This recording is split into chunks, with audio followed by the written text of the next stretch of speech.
اگر مجھے اپنے اثاثے لکھنے ہو تو کیا مجھے اس میں اپنی گاڑی لکھنی پڑے گی یا جو مجھے گاڑی بیچ کے پیسہ مل گیا بس وہ لکھنا پڑے گا؟ جب میں نے بیچ دی ایک چیز تو 2-3 مہینے بعد میں کیوں اپنے اثاثوں میں اس کو ڈکلیئر کروں گا جبکہ اس وقت اس کا مالک کوئی اور ہے؟ یعنی آپ امیجن کریں کہ یہ سمجھیں ایک گھڑی ہے، ٹھیک ہے، میں بیچ دیتا ہوں، یہ کہتے ہیں جی 30 جون کو آپ نے ڈکلیئر کرنا ہے اپنے اثاثوں میں کہ آپ کے پاس فار ایگزامپل گراف کی یہ گھڑی تھی۔ اچھا میں نے کسی سیاستدان کو اگر بیچی ہو، وہ بھی وہی گراف کی گھڑی وہی نمبر لگا کے 30 جون کو کر رہا ہوتا ہے تو 2 گھڑیاں بن جائیں گی، کوئی لاجک بنتا ہے؟ لیکن یہ کہا جا رہا ہے عمران خان سے کہ آپ کو بتانا چاہیے تھا کہ یہ چیزیں تھیں، بھائی پوزیشن میں ہوں گی تو بتائے گا نا، جب بیچ دیں اور پیسہ آ گیا تو پیسے کے بارے میں بتائے گا۔ تو یہ ہے ناظرین ٹوٹل کیس، باقی بھی چیزیں میں آپ کو ساتھ ساتھ بتاتا رہا ہوں، لیکن فارم کے حوالے سے آپ کو کلیئر کرنا تھا کہ یہ چیز ہے جس کا جواب مانگا جا رہا ہے۔ اور ایک ایسا کیس ہے جس میں عمران خان نے کہا کہ 30 جون سے پہلے جو میں نے چیزیں لی تھی وہ میں نے آگے کسی کو گفٹ کر دی تھی، تو اس میں پوچھا جا رہا ہے کہ آپ بتائیں کس کو گفٹ کر دی تھی؟ فلاں کر دیا تھا۔ بھائی پروسیکیوشن نے ثابت کرنا ہے کہ 30 جون 2020 تھا یا 21 تھا، یہ چیزیں عمران خان کی پوزیشن میں تھی، یہ ثابت ہی نہیں ہوا،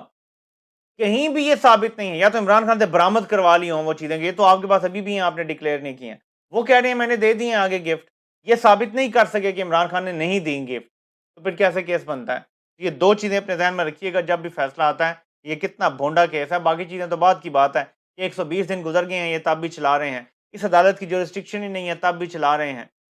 یہاں پہ دفاع کا حق تک نہیں دے رہے، اور بہت ساری ایسی چیزیں ہیں جو اس کیس کو بالکل ہی بھونڈا ثابت کرتی ہیں۔ نیب نے بھی طلب کیا ہوا ہے آج عمران خان کو، آج جج بشیر کی عدالت اسپیشل کھلوائی گئی ہے کیونکہ کل ان کی ضمانت اپلائی کی، 1 دن کے لیے دی گئی، بھئی ویکینڈ آ رہا ہے منڈے تک تو دے دو، تو وہاں بھی انہیں بلایا گیا ہے، وہ حتمی دلائل بھی دینے ہیں جی القادر کیس میں عدالت میں ضمانت کے اوپر، یا تو کنفرم ہو جائے گی یا پھر خارج کر دی جائے گی اور اس کیس میں گرفتار کرنے کی کوشش ہو سکتی ہے۔ تو مجھے جو یہ لگ رہا ہے یہ کنٹینجنسی پلانس لگ رہے ہیں کہ پوری کوشش کی جائے گی کہ توشہ خانہ کیس کا آج ہی فیصلہ آ جائے اور کوئی ڈیلنگ ٹیکٹکس نہ مانی جائے۔ پاکستان کی یہ تاریخ ہے اور بھری پڑی ہے کہ رات کو 11-12 بجے بھی فیصلے کروائے گئے ہیں۔ اب ہمایوں دلاور کی آج سیٹ ہوئی ہوئی ہے تو سیٹ تو اسے کہیں گے یار ہم تمہیں پرائیویٹ جیٹ میں بھیج دیں گے، فکر نہ کرو، اس کو سزا سنا کے جانا، وہ تو کوئی ایشو نہیں ہے۔ تو ڈیپینڈ کرتا ہے، دیکھیں جس طرح جمعے والے دن عدالتی وقت 12-12:30 بجے تک ہوتا ہے، اسی طرح جتنا بھی عدالتی وقت ہوگا اگر وہ گزر جاتا ہے تو کیا اس کے بعد بیٹھیں گے جج صاحب؟ کتنی دیر بیٹھیں گے؟ کیونکہ 10:30 تو آلریڈی ابھی میں آپ سے بات کر رہا ہوں تقریباً ہو گئے ہیں، کتنی اور دیر لگے گی؟ کیونکہ آج صرف فائنل دلائل نہیں ہونے بلکہ افریش کا مطلب ہے کہ نئے سرے سے خواجہ حارث صاحب جو عمران خان کے وکیل ہیں وہ دلائل دیں گے اس کیس کے قابل سماعت یا ناقابل سماعت ہونے پر، ان دلائل کو وہ جتنا چاہیں لمبا گھسیٹ لیں، گھنٹہ کر لیں، 2 گھنٹے کر لیں، 3 گھنٹے کر لیں، دیتے جائیں۔ اچھا وکیل تو کیس کو لٹکانا جانتا ہے کیونکہ اس وقت انصاف کروانے کے لیے آج کا دن گزارنا ضروری ہے، کیونکہ منڈے کو سپریم کورٹ کھلے گی اور وہاں پہ این ممکن ہے کہ کیس نمبر اگر آج الاٹ ہو جاتا ہے تو منڈے کے لیے لگ جائے، اگر نہیں بھی ہوتا آپ دیکھتے ہیں کیا رزلٹ نکلتا ہے اس کا، لیکن منڈے ٹیوزڈے کو یہ سپریم کورٹ میں کہیں نہ کہیں لگ جائے گا اور اس کے بعد امید ہے کہ انصاف ہو جائے گا اور اس کیس سے عمران خان بچ جائیں گے۔ کنوکشن ان کو زیادہ فائدہ دیتی ہے، اگر یہ کنوکشن کے بغیر عمران خان کو کسی اور کیس میں اٹھا لیتے ہیں جہاں عمران خان صرف ملزم ہے تو ان کا مقصد پورا نہیں ہوتا، کیونکہ جہاں عمران خان کو گرفتار کرنے کے لیے انہیں ایک بہانہ چاہیے،